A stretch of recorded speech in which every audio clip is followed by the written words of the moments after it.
What's going on, you guys? Slim here with a new video today, and today, you guys, we're going over why pure DESPIA won YCS Bogota. If you guys didn't know, the YCS took place this past weekend, and shout out to Chris Lofton, Chris James, you already know. He piloted pure DESPIA, you guys. Not just, like not Brave cards, nothing like that. Pure DESPIA, and it's actually crazy. I think a lot of people expected this deck to do well. I watched his deck profile on his channel, link down below. Definitely go check it out, you guys. Go subscribe to him. I think he has over 600 subscribers. Get him to 1,000. Really good content.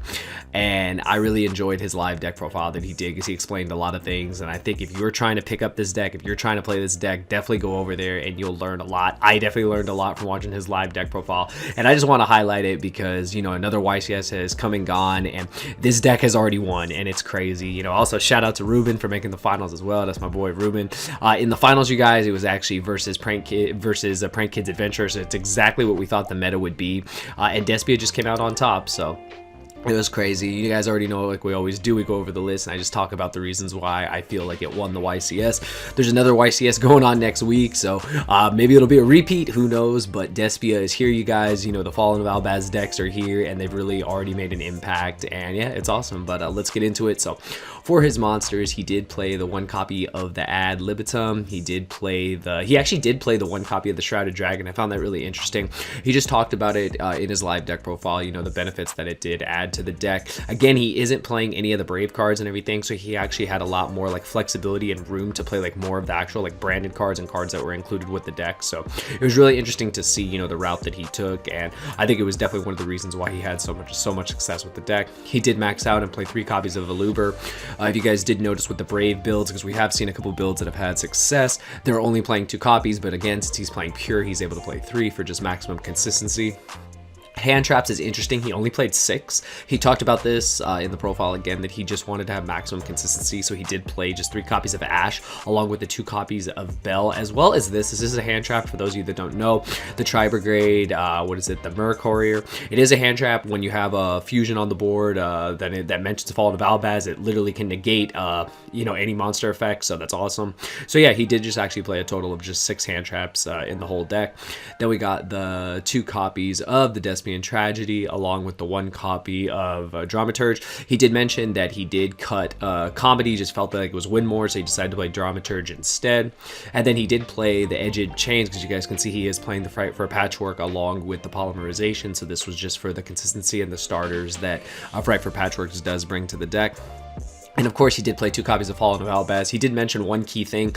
I've noticed some decks are playing only 1 copy. He said that really doesn't make any sense, because if you don't have a second copy of this to recur, like, you can actually lose. He said he played 7 mirror matches over the weekend. So that tells you right now how popular the deck was already in Colombia. Like, that's crazy. Just 7 mirror matches over the course of, I believe he said it was 14 rounds.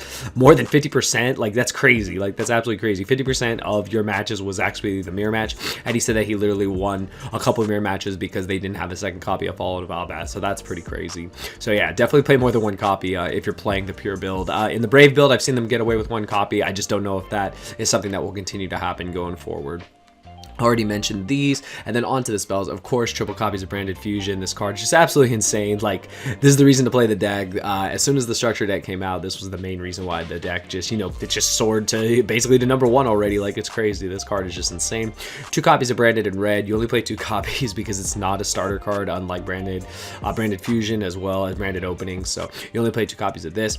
This was one of the standout cards, though. He did play Branded Lost, so this was something that I hadn't seen before. Obviously, it's one of the newer cards, and it says the activations of your cards and effects that include an effect that fusion summons a fusion monster cannot be negated. Also, your opponent cannot activate cards and effects when a monster is fusion summoned in that way.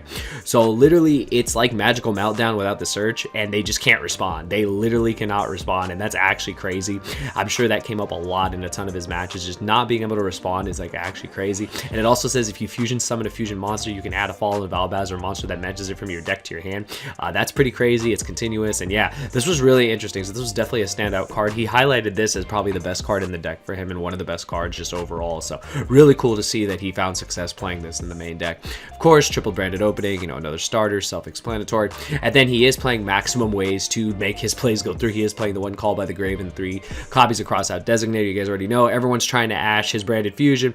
Crosse Ave can stop that, Call by can stop that. They're trying to interact with Bell, same thing. He has all the cards that can stop it. The one thing he did mention though is he wishes that he did have a copy of, I believe he said he wished he had a copy of, I think it was Effect Veiler or Imperm or something like that, just to be able to, you know, just to mitigate any other things that would come in his way. But yeah, Crosse Ave was an all-star for the deck, just being able to interact with anything that comes your way. Foolish Burial, self-explanatory, and then the 3 patchwork that goes along with the 2 copies of Polymerization and the 2 copies of Edge and Chains that we already mentioned. And then he did main deck 2 copies of Super Poly, obviously the mirror match, 7 mirror matches. I mean, need I say more? Like that's just ridiculous. That's honestly ridiculous. This card is going to be a blowout card this whole format. I can't respond to it. So yeah, this card is insane. And then he did play 2 copies of Talents to wrap up the deck to 41. You guys already know, shout out to the number 41. It's been a YCS winning number for years, and I think it will continue to be. So it's pretty crazy. This card is just great though. Obviously they try to hand trap you. You can just draw cards and just continue playing, and you can continue playing. If you draw into your patchwork, just keep going. So this card was probably insane for him. But that's it for the main deck, 41 cards. Side deck, he does have the 1 copy of the Necroworld Banshee. You guys already know that goes with the Zombie World, and that is for Tri-Brigade. That is also for Flunderies, which he said he played 0 of. So he said literally 5 of these cards didn't even get sided in, and they were literally these 2 cards as well as the Token Collectors. Token Collectors are obviously for Brave. It's obviously for Sword Souls. He said he played 0 of those, which is crazy. I mean, again, he did play 7 mirror matches, so unfortunately he was basically playing with a 10-card side deck, but you know, sometimes that's all I need. That's all you need to win. 10-card side deck can still win the YCS, so it's pretty crazy. 2 copies of Cosmic Cyclone. That goes with the 3 Twisters. That's just for back row decks. Eldritch got a big surge in popularity after the previous YCS where it took 2nd place, and it's known that in other countries they do play a lot more back row decks, so definitely being prepared for that was more beneficial. He played 2 copies of Droplets. He said this was the only card he sided in the mirror match. Again, 7 mirror matches, and this was the only card he sided in. Obviously that just turns off the whole board, and then you just break the board with your card, so it's pretty crazy. He just wishes he had a 3rd copy. The red reboot, of course, goes with the rest of the stuff to stop the spell and trap decks. And then he did end his side deck with 2 copies of Summon Limit. He did mention, though, that he completely forgot Dimensional Barrier, and it was definitely something he should have included. However, when he flipped this card, he did win the games because a lot of decks do not respect the fact that Despia will put in back row. And literally, you have your fusions, you have this. If they don't have a main deck out to this, or they don't have an out to this post side, like, you just win because Summon Limit is just insane. You get 2 summons, that's it. That's pretty wild. So yeah, that's it for the side deck. And then lastly, for the extra deck, 2 copies of the Albion. You got the 1 copy of the Glory Dragon. You got the 1 copy of the, what is it, Proskinion. I'm going to totally butcher some of these names, I swear. 1 copy of the, what is it, the Despian Quartus, whatever it is. 2 copies of Chimera. This card is just bonkers. Like, every time you resolve this, you just win. 2 copies of Lubellion. You got the 2 copies of the Masquerade. You got the 2 copies of Mirajade, really become like the main, like, focal point of the deck. You got, of course, the copy of the Dragostapelia, and you've got the Titaniclad. But that is the whole deck, you guys.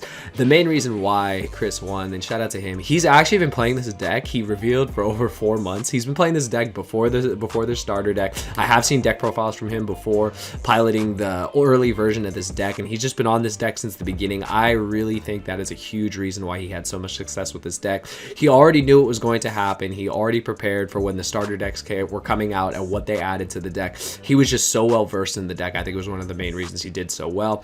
Not only that, some of these cards that he chose to play, I really like the Branded Lost. I think that's absolutely insane. I think that the fact that they just can't respond to anything similar to Super Poly is just crazy. That just definitely gives you an edge, you know, over the competition.